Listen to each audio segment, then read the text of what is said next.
69편 65절부터 72절까지의 말씀입니다. 우리 다 같이 한 음성으로 읽겠습니다.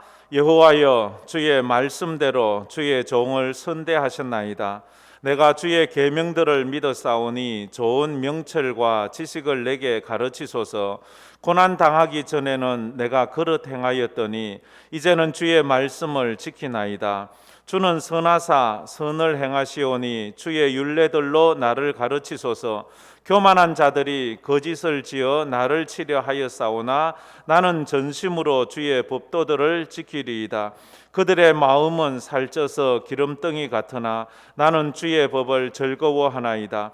고난당한 것이 내게 유익이라. 이로 말미암아 내가 주의 율례들을 배우게 되었나이다. 주의 입의 법이 내게는 천천 금은보다 좋으니이다. 아멘. 아멘. 할렐루야. 우리가 이제 다음 주는 창립 기념주일이라서 일일 부흥회를 가지게 되었습니다. 이번 주가 설 연휴가 있어서 우리가 새벽으로 이런 특별 새벽 기회들을 한번 하면 좋을 것 같았는데 그렇지 못했는데 오늘 저녁에 저희들이 짧지만 굵고 아주 강하고 강력한 기도를 해서 정말로 이번 부흥회의 은혜를 다 받았으면 좋겠습니다. 여러분 각자의 기도의 제목이 응답되고 문제가 해결되고 하나님의 은혜로 충만해지기를 바랍니다. 그래서 오늘 그런 말씀을 좀 준비했으면 좋은데 제가 늘 이 금요일 날 준비하는 그 말씀을 준비하게 되었습니다. 고난 가운데 깨닫는 하나님의 은혜에 대해서 오늘도 말씀을 나누어 보겠습니다. 고난을 기뻐하고 즐거워하는 사람은 없습니다. 고난은 누구에게나 힘들고 고난은 누구에게나 아픈 겁니다. 그렇지만 그 고난을 대하는 사람의 모습은 다릅니다. 힘들고 어려운 고난을 도망가는 사람이 있는가 하면 힘들고 어려운 줄 알면서도 결코 도망가지 않는 사람이 있습니다. 그것을 피하지도 않습니다. 왜? 그 자리가 내 자리이기 때문입니다. 그것을 깨닫는 것이 성도고 그것을 깨닫는 것이 사명자입니다. 고난은 누구에게나 옵니다. 그 모양이 다를 뿐이지요. 여러 가지 모양, 여러 가지 형태의 고난이 옵니다. 그런데 그 고난을 통해서 그 고난을 극복함으로 더 빛나는 사람이 있는가 하면 그 고난에 무너지는 사람이 있습니다. 그 고난을 통해서 그의 본 모습이 드러나는 사람이 있습니다. 우리가 지난주에 살펴보았던 룻과 같은 여인은 고난을 통해서 더 빛난 사람이고 오르바 같은 여인은 그 고난이 올 때 도망갔던 사람, 그것으로 그 인생은 더 이상 거론되지 않는 그런 사람. 오르바는 그 나오미를 떠나는 순간 그는 더 이상 성경에서 기록되지도 않고 거론되지도 않습니다. 그러나 그 고난의 길을 걸어갔던 룻은 끝까지 주님 메시아의 조상이 되고 오늘 이 시간까지 우리의 입에 오르내리는 겁니다. 우리가 하나님의 교회에 사명을 받아서 그 사명을 감당할 때에 그 앞에 고난이 있음을 알면서도 끝까지 그 고난의 길을 간 사람은 주님 나라에서도 영원히 기억될 것이고, 고난이 두렵고 무서워서 피하고 그것을 거부했던 사람은 거기까지가 그 인생이 될 수 있습니다. 우리에게 고난이 찾아왔을 때 우리 앞길에 문이 닫힙니다. 내 진로의 길이 막힙니다. 내 인생이 고달파집니다. 그때 우리는 막힌 길만 보지 말고 막힌 문만 보지 말고 또다시 열어놓은 새로운 문이 있다는 것을 발견해 가야 합니다. 하나님께서 내 인생의 이쪽 문을 닫으시면 분명히 어딘가에 내 인생을 향한 다른 문이 열리고 있다는 것은 성경의 진리입니다. 그러므로 하나님께 나아가는 우리는 절망을 소망으로 바꾸기 위해 애써야 됩니다. 절망을 소망으로 바꾸는 방법은 하나입니다. 믿음으로 선택을 해야 합니다. 믿음으로 선택을 했을 때 절망이 소망이 됩니다. 인생은 선택의 연속입니다. 선택이 내 인생을 만들어 갑니다. 내가 선택한 그 학교가 내 인생을 만들었고, 내가 선택한 그 사람이 내 인생을 또 만들어 내 가정을 만들었고, 내가 선택한 내 직장이 내 인생을 만들어 가는 겁니다. 내가 선택한 교회가 내 신앙을 만들어 가는 겁니다. 내가 선택한 길이 내 인생의 걸음걸이를 만드는 겁니다. 오늘도 여러분이 이 기도회를 선택함으로 이 기도회에서 여러분의 인생의 길이 열리기를 축복합니다. 이게 우리에게 주시는 하나님의 은혜예요. 그래서 선택은 우리의 미래를 만들어 갑니다. 오늘 우리가 읽은 이 시편 119편은 성경에 나오는 장 중에 가장 긴 장입니다. 그 중에서 시인은 고난을 또 노래하고 있습니다. 고난을 통해서 그가 깨닫게 된 하나님의 말씀을 끝까지 붙잡고 그것을 통하여 그의 신앙이 어떻게 성숙해가고 그의 삶이 어떻게 변화되어 갔는지를 노래하고 있습니다. 시인은 고난을 피해 도망가지 않았습니다. 고난을 통해 깨닫고 고난을 통해 고난 속으로 들어갔습니다. 그럴 때 하나님께서 그 인생을 빛난 주석같이 빛난 정금같이 만들었습니다. 금덩어리가 부속물이 많이 붙어 있는데 그것이 용광로 속에 뛰어들면 나올 때는 정금이 돼서 나오잖아요. 그래서 오늘 몇 가지 한번 생각해 볼까 합니다. 첫째, 인생의 고난을 대비하라는 것이 성경의 지혜입니다. 인생의 고난을 대비하라. 한번 따라해 봅시다. 인생의 고난을 대비하라. 왜냐하면 고난은 그 누구도 피해갈 수 없습니다. 이 땅을 살아가는 사람 누구도 나는 고난 없이 살 거야 그러면 좋을 텐데 고난 없는 인생은 없습니다. 쉽게 말하면 눈물 없는 인생은 없습니다. 분명히 우리에겐 눈물이 있습니다. 율곡 이희 선생이 임진난이 일어나기 전에 10만 양명서를 주장했습니다. 그러나 모든 사람이 다 반대를 했습니다. 그렇게 많은 군대를 만들어서 어디 쓰려고, 그렇게 많은 군대를 어떻게 먹이려고. 그러나 그 말이 끝나서 얼마 있지 않아 왜군이 쳐들어와서 나라가 쑥대밭이 되었습니다. 준비된 자에게 고난은 고난이 아니고 축복의 통로가 될 수 있습니다. 준비되지 않은 사람에게 고난은 인생을 완전히 무너뜨리게 하는 그런 결과를 가져옵니다. 오늘도 우리 이 시간에 믿음으로 고난을 대비한다면 언젠간 내 인생에 고난이 올 터인데 내가 그때 어떻게 믿음으로 극복할지를 준비하는 거예요. 그래서 주님도 말했습니다. 시험에 들지 않게 깨어 있어 기도하라. 그러면 시험이 왔을 때 울지 않을 거야. 시험이 왔을 때 망하지 않을 거야. 그러나 준비되지 않은 자는 시험을 통해서 무너지게 됩니다. 바람이 바다에 불 때 배에 돛을 단 배가 지나갈 때에 그 바람이 불 때 적절하게 그 돛을 잘 활용하면 그 바람은 더 그 배를 안전하고 더 빠르게 목적지로 인도해 줄 겁니다. 그런데 그 배에 돛을 잘못 올리면 바다에 부는 바람은 그 배를 침몰시키고 말 겁니다. 그처럼 인생의 어려움을 잘 극복하면 도리어 그 어려움이 큰 축복이 되기도 하지만 그 어려움을 잘못 해석하면 엉뚱한 방향으로 가버리고 인생이 망쳐버리는 경우가 있습니다. 똑같이 부도를 당해도 어떤 사람은 그것이 새로운 도약의 발판이 되는 사람이 있습니다. 똑같이 건강이 잃어도 어떤 사람은 그 건강 잃은 것 때문에 더 건강한 삶을 사는 그러한 기회가 되기도 한다 하는 것입니다. 고난을 당할 때 고난 자체가 문제가 아님을 알아야 합니다. 고난을 대하는 태도가 문제예요. 제가 이건 매 시간 강조하는 겁니다. 고난이 왔을 때 고난 자체가 문제가 아니고 그 고난을 대하는 내 태도가 그 고난을 어떻게 만들어 가느냐가 결정이 난다 하는 것입니다. 우리의 태도가 믿음에서 나온 것이 아니면 불신앙에서 나온 것이라면 둘 중에 믿음인지 불신앙인지 둘 중에 결과는 완전히 다를 겁니다. 인생의 어려움을 대하는 태도는 갑자기 만들어지는 게 아닙니다. 무슨 일을 대하는 태도는 갑자기 내게 형성되지 않습니다. 훈련을 통해서 되는 겁니다. 쉽게 말하면 내가 무슨 일을 딱 당할 때 내가 두 손 모으고 기도하는 것, 이거 갑자기 되는 게 아닙니다. 끝없는 기도 훈련을 통해서 무슨 일이 생기면 기도하는 습관이 내게 딱 붙여지게 돼 있습니다. 사람은요, 본성이 기도하게 돼 있지 않습니다. 사람은요, 원래가 기도하지 않습니다. 그런데 훈련된 사람은 무슨 일이 생기면 기도를 하는 습관이 되어 있습니다. 우리는 습관이 훈련되지 않으면 무슨 일 생기면 아이쿠 난리 났다고 하고 사람 쫓아가는 게 습관입니다. 본성입니다.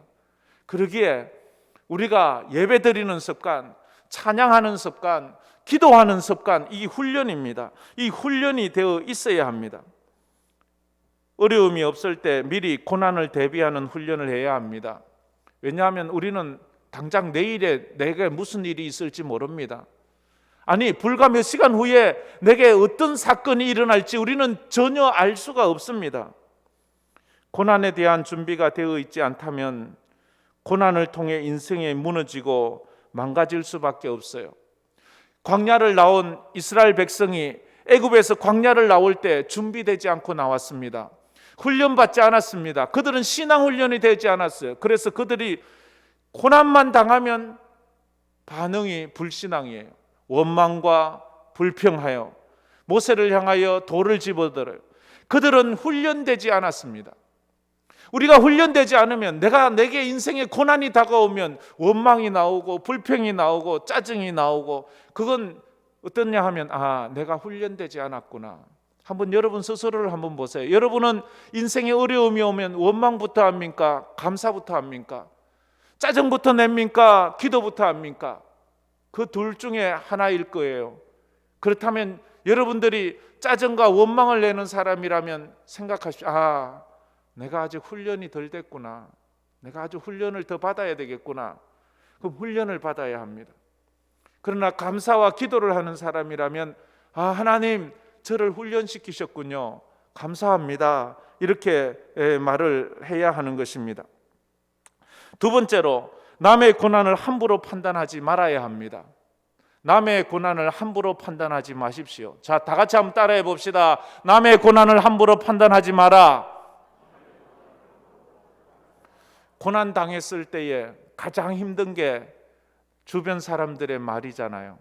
알지도 못하면서, 의사도 아니면서 자기가 의사인 척, 판사도 아니면서 판사인 척, 하나님도 아니면서 하나님인 척, 그렇게만 해요.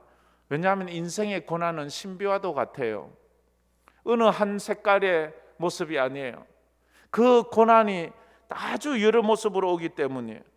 그런데 그 고난을 통해서 우리에게 주는 것은 놀라운 신비예요. 여인이 해산의 고통은 신비예요. 그 고통을 통해서 생명이 탄생하기 때문이에요. 그렇게 고통하는 그 여인을 보고 너 죄 짓지, 너 잘못했지, 너 회개해, 이 말이 안 되잖아요. 해산을 하는 여인에게 아픈 이유가 너 왜 아파? 너 죄 지어서 아픈 거야. 너 회개해야 돼. 그건 아니잖아요. 지금 아이를 낳기 위해서 아픈 건데요. 내가 지금 아픈 것은 남들이 볼 때에는 너 뭔가 죄를 지었어, 너 뭐 잘못된 게 있지, 그래서 사업이 망하고, 그래서 자식이 말을 안 듣고, 그래서 네 인생이 그렇게 꼬이는 거 아니야? 그건 함부로 말해서는 안 되는 거예요. 그건 우리가 알지 못하는 하나님의 섭리가 있을 수 있기 때문에 그런 거예요. 그래서 해산하는 여인을 함부로 판단할 수 없는 것처럼 인생을 아파하는 사람들을 보면서 함부로 판단해서는 안 된다 하는 것입니다. 십자가의 고난을 보고, 예수님을 보고 사람들은 너는 네 죄 때문에 죽는 거야, 예수님의 십자가를 그렇게 함부로 폄훼할 수 있습니까? 십자가의 고난은 지금 천국의 문을 열고 있는데요, 오랜 옛날부터 사람들은 이 문제에 대해서 계속 질문을 했습니다. 왜 사람에게 고난이 있는가? 왜 의인은 고난을 당하는가? 왜 죄 없는 사람이 고난을 당하는가? 왜 죄인은 고난이 없고 왜 죄인 없는 사람이 고난을 당하는가? 요즘은 많이 의문을 제시할까? 왜 코로나19가 왔을까? 왜 이런 전염병이 왔을까? 누구 때문이지? 저 중국 때문이야? 그게 답인가요? 그건 답이 아닙니다. 한 번은 예수님의 제자들이 예수님께 물었습니다. 예수님, 저 태어나면서부터 장님된 저 사람은요, 누구 죄 때문입니까? 자기 죄 때문입니까? 아니면 그 부모의 죄 때문입니까? 라고 물었어요. 예수님이 뭐라고 하셨어요? 이것은 그 자신의 죄 때문도 아니요, 그 부모의 죄 때문도 아니라 하나님께서 그에게서 드러내시고자 하는 일이 있다라는 거예요. 하나님이 하시는 일을 나타내고자 하심이라 그렇게 말했어요. 예수님은 분명히 말했어요. 그의 고난을 통해서 하나님이 하시고자 하는 일이 있기 때문이야 라고 말했습니다. 그러면 내게 고난이 오고 우리에게 고난이 왔다. 하나님, 이 일을 통해서 무슨 일을 하려고 하십니까? 무엇을 깨닫게 하려고 하십니까? 그것을 물어봐야 돼요. 도리어 이것에 대한 책임 추궁을 하고 너 때문이야 너 때문이야 그러면서 우리가 자중질환을 일으키고 서로를 비판하는 일에 힘을 쏟는다면 고난에 주는 의미를 우리가 모르는 거예요. 성경의 어려움과 고통은 또 사단이 주는 것도 있다고 그렇게 말해요. 그렇기 때문에 이 고난을 또 무조건 또 좋게만 해석할 수는 없어요. 그 고난이 조상의 죄 때문에 오는 그런 경우도 있기 때문입니다. 그러므로 우리는 고난에 관해서 이렇다 저렇다 함부로 판단해서는 안 된다 하는 것입니다. 내 기준을 내려놓아야 돼요. 교회에서 이런 것들을 좀 우리가 지혜롭게 봐야 됩니다. 가끔은 고난당하는 분들이 있어요. 그런 분들을 더 아프게 해서는 안 돼요. 그런 분들이 하나님 품에서 위로를 받도록 해야 돼요. 힌두교에서는 이 죄를 갖다가 전생의 죄값이라고 말합니다. 사람이 무슨 고난이 오면 그 고난은 네가 전생에 죄를 지어서 그래, 인과응보야 라고만, 무조건 고난은 나쁜 거예요. 그래서 고난 당하는 무조건 죄 때문에 당하는 거예요. 이건 좀 아니잖아요. 불교에서는 사람이 고난을 당하는 것은 욕망 때문이라고 말합니다. 그래서 해탈해야 된다고 말합니다. 열반해야 된다고 말합니다. 너의 욕망을 끊지 않는 한 너의 고난은 끝나지 않아. 너의 고난은 너의 욕망에서부터 시작되었는데 그 너의 욕망을 잘라버려야 돼. 쉽게 말하면 머리가 두통이 있는 사람 보고 두통이 아파 죽겠다고 말하는데 목을 잘라란 말하고 똑같은 거예요. 말이 안 되는 소리잖아요. 머리 두통이 있는데 목을 자른다고 두통이 없어지나요? 그건 사람을 죽이는 거지요. 이슬람은 사람에게 고난이 와면 이렇게 말합니다. 인샬라, 알라의 뜻이랍니다. 그게 네 운명이래요. 네가 고난 당하는 것은 네 운명이래요. 운명입니까? 세속주의자들, 쾌락주의자들은 말합니다. 고난이 왔을 때 그 고난은 나쁜 거야. 그 고난에서 벗어나. 그래서 술 마셔. 그래서 도박을 해. 마약도 해. 성관계도 가져. 그러면서 너의 고난을 이겨내. 그런다고 고난이 없어지나요? 고난만 더 과중시킬 뿐이에요. 성경은 고난에는 하나님의 뜻이 있다고 그렇게 말합니다. 고난을 당할 때 우리는 그래서 고난 자체에 집중하지 말고 고난을 주시는 그 하나님의 섭리와 뜻에 집중을 해야 돼요. 왜 이 고난이 일어났을까? 그리고 이 고난을 통해서 하나님께서는 나가 어떻게 살기를 원하시는가? 라고 우리가 물어봐야 돼요. 고난의 핵심은 우리를 괴롭히는 그 고난 자체가 아니라 고난의 핵심은 그것을 통해서 우리를 다루시는 하나님. 고난을 통해서 하나님을 봐야 돼요. 고난에 하나님을 볼 수 있다면 그 사람은 고난을 이겨낼 수 있는 사람이에요. 인생을 살다 보면 여러 가지 어려움들이 찾아옵니다. 답답한 일도 있지요. 자식 문제가 생기기도 하고 질병이 오기도 하고 경제적인 문제, 코로나 같은 그런 일이 발생할 수 있습니다. 이럴 때 남의 고난에는 함부로 말하지 마십시오. 그냥 다 아는 척 또 하지 마십시오. 그저 남이 아프고 남이 고통스러워한다면 같이 가서 안아주시고 같이 울어주세요. 욥이 고난을 당할 때 욥의 친구들이 찾아와서 욥에게 말을 했습니다. 욥, 당신을 우리가 보니까 아주 처참한데 죄지었어. 회개해. 그것은 욥을 더 괴롭히는 것이었습니다. 그래서 욥기서 16장 2절 3절에 욥은 이렇게 말했습니다. 우리 저 말씀 한번 다 같이 한번 읽어보겠습니다. 이런 말은 내가 많이 들었나니 너희는 다 재난을 주는 위로자들이로구나. 헛된 말이 어찌 끝이 있으랴. 내가 무엇의 자극을 받아 이같이 대답하는가 말했습니다. 이 말을 좀 풀어보면, 그런 말은 전부터 많이 들었어. 나를 위로한다고 하지만 오히려 너희는 하나같이 나를 더 괴롭히는 말만 할 뿐이야. 너희들은 하나같이 나를 괴롭히는 말만 할 뿐이야. 욥이 지금 자식도 잃고 재산도 잃고 건강도 잃고 명예도 잃고 모든 것을 잃고 아파하는 그에게 와서 하는 말이 회개해.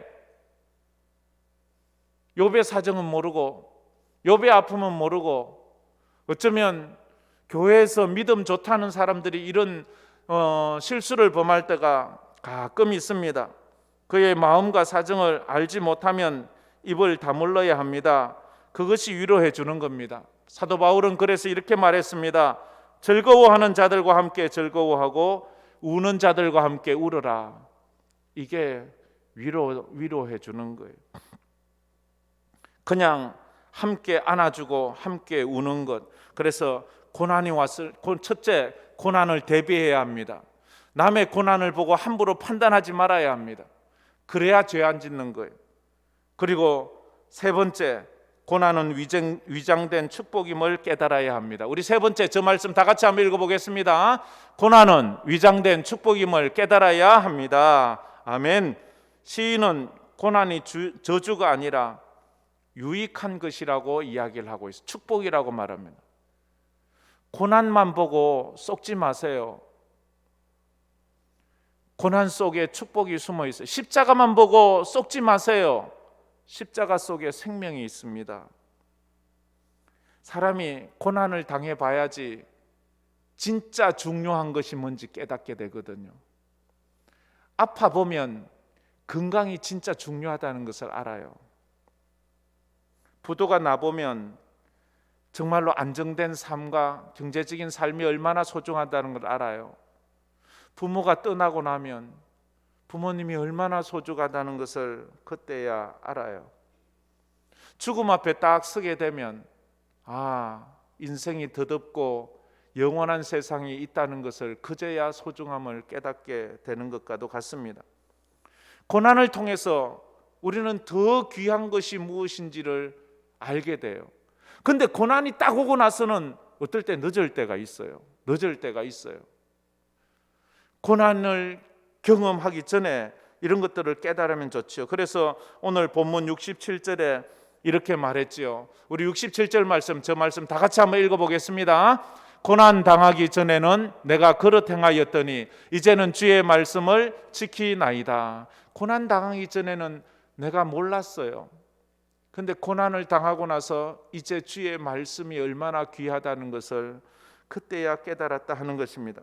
하나님께서 이 땅에 고통과 질병과 자연재해들이 일어나도록 하신 이유는 우리는 다 알 수 없습니다. 우리 지금 이 시대에 코로나가 왜 일어났는지 우리는 그것을 다 이해할 수 없습니다. 우리는 이것을 이해하자면 가장 좋은 것이 뭔가 하면, 고통을 이해하려고 하기 전에 그 고통을 허락하신 하나님을 신뢰하는 것을 먼저 배워야 합니다. 내 인생에 고난이 왔는데 이 고난이 왜 왔느냐, 이 고난은 왜 나를 아프게 하느냐, 이걸 알려고, 이 고난을 알려고 하기 전에 내게 이 고난을 허락하신 그 하나님을 신뢰하는 법을 배워야 돼요. 내게 이것을 주신 이 하나님은 선하신 분이야. 내게 아픔을 주신 이 하나님은 선하신 분이야. 이 하나님을 신뢰하는 법을 고난을 통해서 배워가야 돼요. 하나님은 분명히 우리가 알지 못하는 이유와 목적을 가지고 계십니다. 단지 우리가 그것을 모를 뿐이에요. 신실하고 완전하신 하나님을 신뢰하는 믿음을 가질 때 우리는 고난을 극복해 갈 수 있어요. 나에게 이 고난을 주신 그 하나님은 신실하셔. 나를 지금 많이 아프게 하고 내가 지금 많이 고통스럽지만 하나님은 신실하시다는 것을 딱 붙잡을 수 있는 믿음이 고난 가운데서 있어야 돼. 그래서 우리가 로마서 8장 28절을 저렇게 고백하잖아요. 우리 다 같이 한번 읽어봅시다. 우리가 알거니와 하나님을 사랑하는 자 곧 그의 뜻대로 부르심을 입은 자들에게는 모든 것이 합력하여 선을 이루느니라. 아멘. 믿습니까? 선을 이루는 것을 믿습니까? 이건 믿음으로만 이해되는 거예요. 시인은 고난이 유익이라는 것을 깨닫고 노래합니다. 뒤늦게야 알았어요. 고난을 경험해놓고 탕자가 돼지우리에 들어가서 지엄여배를 먹을 때에 그때야 아버지의 사랑을 깨닫게 되었습니다. 그전에는 몰랐어요. 아버지의 사랑이 아니라 아버지의 구속과 아버지의 잔소리와 아버지의 억압. 그래서 나는 저기에서 도망을 가야 돼. 나는 저기에서 벗어나야 돼. 그렇게 생각했습니다. 여러분이 고난을 한번 당해보면 예배당에 나와 예배 드리는 것이 얼마나 큰 축복이고 얼마나 귀한 것인지 그제야 압니다. 그런데 그때는 예배당에 오고 싶지만 올 수 없는 상황이 있을 때가 있어요. 고난 당하고 나서야 그때야 내가 그것을 알게 되었다 하는 것입니다. 그래서 71절 말씀에도 이렇게 말하죠. 고난 당하기 전는 것이 내게 유익이라. 이로 말미암아 내가 주의 율례를 배우기. 고난 당한 것이 내게 유익이 되었대요. 이 시인이 그걸 몰랐어요. 고난 당하기 전에 이 고난이 내게 얼마나 유익이라. 이건 고난은 내게 유익이 아픔이에요. 저주예요. 고통이에요. 눈물이에요. 그런데 그가 이 고통을 통해서 하나님을 만나고 은혜를 경험하고 나니까 이것이 얼마나 귀하다는 것을 그때야 배웠어요. 파스칼도 말했습니다. 이제 나를 일깨워 주시려고 나에게 병을 주셨습니다. 파스칼이 병에 걸렸어요. 처음에는 이 병이 저주였어요. 하나님 왜 나를 버리십니까? 하나님 나를 왜 이렇게 아프게 하십니까? 그것 때문에 그렇게 울다가 어느 순간 깨닫게 되었어요. 이제 나를 일깨워 주시려고 나에게 병을 주셨습니다. 바울도 그 인생 잘 나갈 때 하나님 몰랐어요. 그 인생 잘 나갈 때 하나님을 부인했어요. 그런데 그가 장님이 되었을 때, 다메섹 도상에서 장님, 눈이 어두워졌을 때 그때야 예수가 하나님임을 알았습니다. 그래서 그는 그 고난이 도리어 자기에게 축복이 되었다라고 말합니다. 우리가 잘 아는 요셉이 있지 않습니까? 요셉도 있어요. C.S. 루이스 같은 경우에는 고통을 이렇게 말했습니다. 고통이란 것은 기가 막힌 사람이 알아듣게 하시는 하나님의 확성기다라고. 고통은 하나님의 확성기래요. 요셉은 고난을 통해서 그가 아버지 야곱에게 그토록 귀에 따까리가 않도록 들었던 하나님에 대해서 배우게 되었습니다. 귀로만 듣던 하나님을 그가 고난을 통해서 그 하나님, 창조주 하나님, 아브라함의 하나님을 만나게 돼요. 어디서요? 노예 생활하면서, 감옥 생활하면서. 그래서 요셉이 되는 거예요. 요셉이 어떻게 그래 되었을까? 그건 요셉에게 가서 천국 가서 물어봐야 될 거예요. 요셉은 고난을 통해서 그 인격이 점점 더 성숙해져 가요. 고난을 통해서 인격이 삐뚤어져 가고 인격이 못나져 가고 인격이 완전히 무너져 가는 사람이 있는가 하면 고난을 통해서 요셉은 그 인격이 얼마나 멋진 사람이 됩니까? 얼마나 고상한 사람이 됩니까? 그 고난을 통해서 다른 사람들의 아픔을 이해하기 시작해요. 노예 생활을 하면서 노예들의 아픔을 이해하고 고난받는 사람들의 어려움을 알아요. 감옥에 갇혀서 그는 세상을 원망하고 저주하며 산 것이 아니라 감옥에 갇혀 사는 사람들의 그 아픔을 이해하고 형님들이 자기를 팔고 자기를 모함했지만 그 형님들이 불쌍히 여겨지게 되는 거예요. 고난을 통해서 모난 부분이 깎이고 더러움이 씻겨지고 학교에서 배울 수 없는 인격자로 예수를 닮아가게 되었습니다. 그래서 성경에서 말하는 예수를 가장 많이 닮은 사람을 꼽으라면 모든 사람이 다른 후보가 없을 정도로 요셉을 꼽습니다. 요셉의 그 신앙 삶 자체는 예수님을 너무 그대로 닮았기 때문에 그만큼 귀한 요셉이 되었는데, 요셉이 이렇게 귀한 인격을 가진 것이 부유해서 그렇습니까? 편안하게 살아서 그렇습니까? 그가 17살부터 30살에 총리가 될 때까지 그가 어떤 지옥 같은 삶을 삽니까? 완전 지옥이에요, 지옥. 그 인간이 그때의 인격이 파괴되지 않고 신앙이 부서지지 않는 것은 있을 수 없는데 그는 그 고통 가운데 점점 더 빛나는 삶을 살게 되었어요. 그래서 요셉은 예수를 닮았어요. 책에서 배우는 인격으로는 빛을 낼 수 없습니다. 삶의 고난의 용광로에서 배운 인격은 예수님처럼 요셉처럼 빛나게 되는 거예요. 예수님이 왜 그렇게 예수님이 돼요? 인간이 되시고 가난과 고달픔을 경험하시면서 십자가에서 버림받고 저주받고 그렇게 고통받으면서 죽임당하는 그 고난을 통해서 예수가 되는 거 아니에요? 그래서 그 예수 앞에 우리가 머리를 조아리는 거 아니에요? 예수가 인간이 되지 않고 십자가를 지지 않고 처음부터 하나님이고 영원히 하나님이면 우리가 그 앞에서 우리가 지금처럼 이렇게 흠모할 만한 마음을 가질 수 있을까요? 우리를 예수의 인격으로 빚으시기 위해서 아프게 하시고 더러는 잠 못 자게 하시고 괴롭게 하실 수 있습니다. 성도에게 고난은 저주가 아니라 축복의 기회입니다. 예수를 만나는 기회요, 축복받는 기회입니다. 세상 사람들은 고난을 당할 때 이런 말을 많이 합니다. 아이고 내 팔자야, 아이고 죽겠다. 그러나 성도는 고난이 당했을 때 이건 위장된 축복이야. 이걸 통해서 하나님께서 내게 주시는 은혜가 있을 거야. 이걸 깨닫고 믿음으로 나아가는 우리 성도들 되기를 축복합니다. 그래서 인생의 고난을 대비하십시오. 남의 고난을 함부로 판단하지 마십시오. 고난이 위장된 축복이라는 것을 깨닫고 믿음으로 나가는 우리 성도들 되기를 주의 이름으로 축복합니다. 우리 찬양 한번 불러봅시다. 성령 하나님